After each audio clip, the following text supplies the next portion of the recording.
Remember, chapter 9 was all about confession and that the people had gathered together in Jerusalem. They wanted to get right with God right after the festival. And so they decided to do something in order to change their future, to make it a better future, a new future, a future that they wanted to build. They needed to spend some time confessing the sins of the past.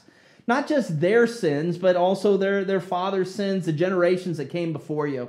And if you remember from last week, the word sin is an archery term. It describes an archer who is aimed at a target but misses.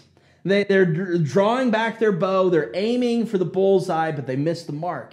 And see, God is our mark. Holiness is our mark. Perfection is our mark. And we aim at it, but we just simply miss the mark. And God says, okay, here is where you find your life. Here's what you do if you want to have good life. And so we have to decide to find purpose and meaning and everything either in God, or we decide we're going to try to find that stuff outside of God. And we try to do it on our own way. And that is missing the mark.